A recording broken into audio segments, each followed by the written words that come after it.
Why saying no matters. There was a time when I said yes to everything. To friends asking for favors at midnight, to colleagues handling me their unfinished work while they left early, even to family members who guilt tripped me into events I didn't want to attend. And the worst part, I thought it made me a good person, but inside, I was unraveling. My energy was drained, my creativity was gone, and somewhere in between, trying to please everyone, I lost myself. Meet Aisha, 29 years old, lives in Bangalore. She works in digital marketing and shares a flat with a roommate.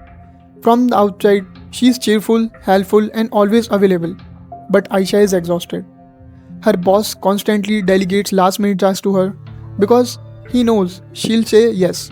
Her friends call her their therapist because she listens for hours even when she is barely holding herself together.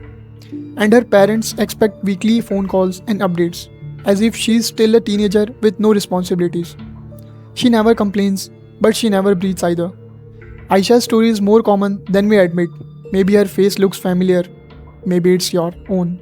Here's what we are not taught growing up. Being available all the time is not kindness. Saying yes constantly is not noble. And letting others cross your boundaries isn't love. It's abandonment of self. When you don't say no, you end up living a life scripted by others. You become an extra in everyone else's story, but never the main character in your own. The silent self-betrayals eats at your mental clarity.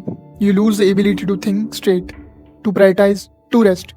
It creates hidden resentment, a quiet fury that you suppress because you don't want to hurt others.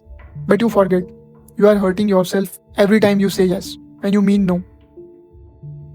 Let's clear up the biggest misconception first.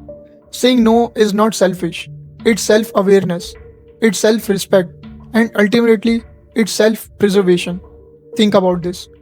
When you say yes to everything, you say no to your time, energy, and inner peace.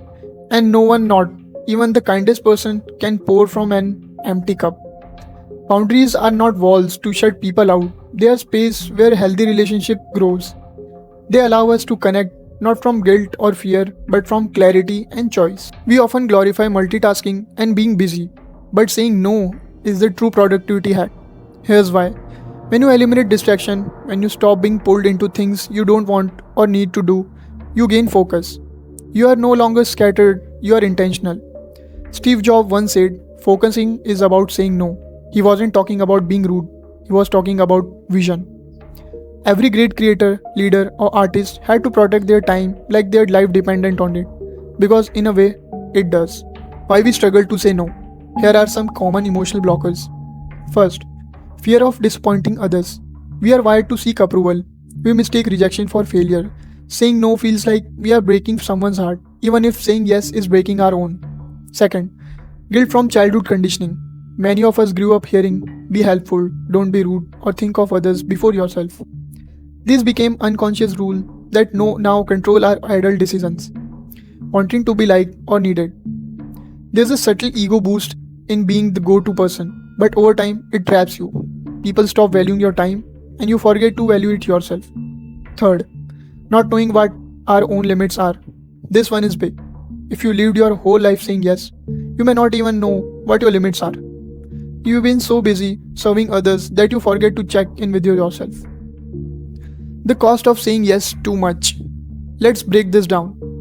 Every time you say yes to something you don't truly want, you say no to your own goals.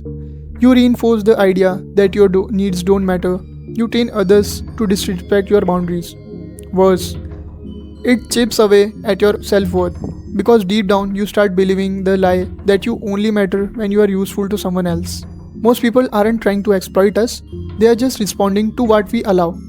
When we teach people that we are always available, without question, without pause, they will keep coming, not out of malice but out of habit. Saying no is how we unlearn the habit. A truth to carry forward. You don't have to be everything for everyone. You don't have to attend every event, solve every problem, or carry every burden just to feel worthy. You are allowed to rest. You are allowed to protect your time. You are allowed to say, I can't right now, I matter too. Common challenges of saying no and how to overcome them. Picture this. It's Friday evening, you just wrapped up a stressful work week, you were planning to stay in, order takeout, and finally catch up on rest. But then your phone buzzes. It's a friend. Hey, I'm having a little get together tonight. You are coming, right? Don't be lame. You hesitate. You don't want to go, you are tired, you need this break. But something inside you replies, sure, I will be there. And just like that, your peace is gone. Sounds familiar? You are not alone. Let's explore the most common emotional reason why we struggle to say no. The fear of disappointing others. Many of us grew up equating love with compliance. If we were obedient, agreeable, and accommodating, we were good. So now, as adults, saying no triggers that same old fear. What if they get angry? What if they stop liking me? What if I lose the relationship? Example: Sophie, 26-year-old from Seattle, works in publishing. When her co-workers ask her to just quickly proofread something, even if it's past working hours, she agrees. She doesn't want to be seen as cold or unhelpful, but each time she says yes out of fear, she chips away at her energy and focus. What she doesn't realize is this: by avoiding the discomfort of disappointing others, she constantly disappointing herself. The people pleaser identity. We all want to be liked, but some of us have built our entire identity around being the helpful one, the kind friend, the reliable sibling, the dependable employee. And while these are noble traits, when taken too far, they become prisons. Tyler, a 33-year-old teacher in London, shared this with this therapist. If I don't help everyone who asks, I feel useless, like I have no purpose. But what he learned is profound. You are not only valuable when you are useful, you are valuable because you exist, because you matter, not because of what you give to others. Guilt and obligation. Guilt is powerful, especially when it's been planted in childhood and nurtured over years. If you really cared, you would do this for me. After all I have done for you, this is how you repay me. Statements like these weaponize guilt and blur the lines between love and control. Olivia, 29, from Boston, often finds herself driving an hour every weekend to visit family, even when she is mentally and physically exhausted. Why? Because her mother says, you never make time for family anymore.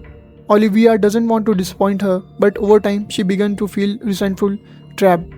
What Olivia is starting to realize is this: true love doesn't require self-sacrifice at the expense of your well-being. Fear of conflict. Some people will push back when you begin to set boundaries, especially if they have benefited from your lack of them. So we avoid conflict. We nod, smile, agree just to keep the peace. But peacekeeping and peacemaking are not the same. Peacekeeping is passive, it avoids tension. Peacemaking is active, it's honest, it builds long term trust. Real scenario: Mark, a 40-year-old marketing manager from Birmingham, dreaded telling his team he wouldn't be available on weekend anymore. He feared they would label him as lazy or not a team player. But after months of burnout, he finally drew the line. The result: surprisingly, his team respected him more. Some even followed his lead. When you lead with clarity and kindness, people often surprise you. Final thoughts. Saying no is saying yes to yourself. If there's one truth you take away from this journey, let it be this: every time you say no to something misaligned, you say yes to something sacred. Your peace, your purpose, your power. You don't have to explain your boundaries to everyone. You don't have to be liked by everyone. And you certainly don't need to carry the weight of every expectation just to feel worthy. The most fulfilled people in the world aren't the one who say yes to everything. They are the one who learn what to say no to and have the courage to say it. Start small. Start today. Even if your voice shakes, say it. No, not this time. I matter too. Because the moment you reclaim your time, you begin to reclaim your life. If this message resonated with you, if you have ever struggled with setting boundaries, if you have ever felt lost in the noise of others' people demands, then you are not alone. And this channel is for you. Like this video if it made you feel seen. Share it with somebody who needs to courage to say no, and subscribe for more deep, emotional and practical content that helps you reclaim your voice and live with clarity.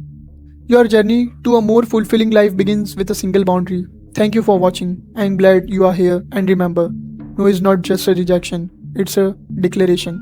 This is how I am, and this is who I am, and this is what I need.